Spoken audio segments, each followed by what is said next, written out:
real quickly here, in the first month of Pokemon Go being out, it has made $200 million. $200 million. That I believe is that a record? That is a record for any app. Even better than Mobile Strike. Download it now at the App Store. Any app released in its first month. When Candy Crush was when that developer King was acquired for $6 billion, Candy Crush only made $25 million in its first month of release. That's an awful investment, by the way. $6 billion for Candy Crush. So, Pokemon Go, apparently there's a game called Clash Royale. I know nothing of it, actually. Was making $125 million. As soon as Pokemon Go was released in Japan, it outpaced it and broke the $200 million mark to become the biggest moneymaker. This was partially due to sponsorships, which I don't believe they've started here, but they have in other countries, like with McDonald's and things like that, probably where you can go and it's easier to catch rare Pokemon or things like that. But I have to say, I wasn't sure how much these in-app purchases would take off. But when you go to parks and things like that and you see the number of lures and things being used in parks to create, these like highly condensed zones where Pokemon are just constantly popping up, there are people dumping money into this damn game. I mean, there's people who are spending a good amount on it. And, it's pretty incredible. I mean, I said it the last time and I said the time before that, and I at some point I will stop saying it. I really undersold what I thought would be the long-term popularity of this. Really thought that we would see some serious burn-off in players within a week or so, and I still see people walking around playing the game constantly up and down Newport Avenue, and anytime we go into a big public place, Vonnie and I go to a park or a mall or something like that. Interestingly, reports have stated that while it's definitely making money for Niantic, the Pokemon Company, and Nintendo, it's not a ton because they're splitting these profits three ways. Looks like Nintendo gets about 32%, if I'm reading this right. Yeah, I think they've all basically split it at roughly a third, a third.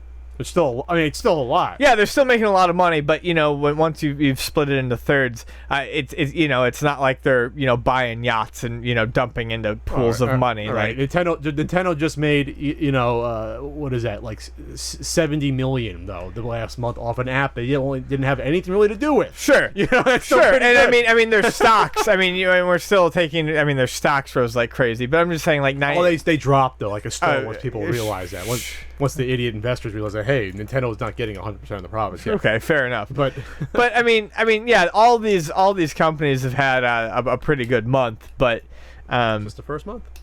I still give it 5 months and counting, 6 months total.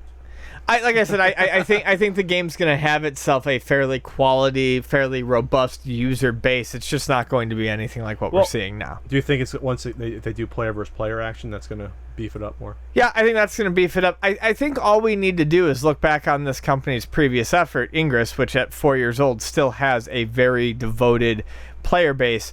A player base that travels to different cities to take place in large events for gameplay.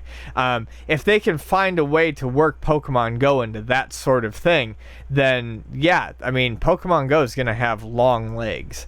It's not going to have the large, like I said, the large player base it has now. But this is a game that is going to keep people playing, especially the hardcores and the true Pokemon fans playing for a very long time.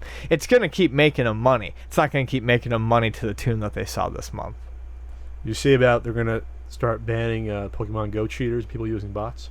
Good. Lifetime bans? Good. I am all for banning fucking cheaters. I'm so about it. So Niantic is going to be cracking down on people who have created the bots to trick the game and those that have used them by serving them a lifetime ban and pursuing legal action. Wow.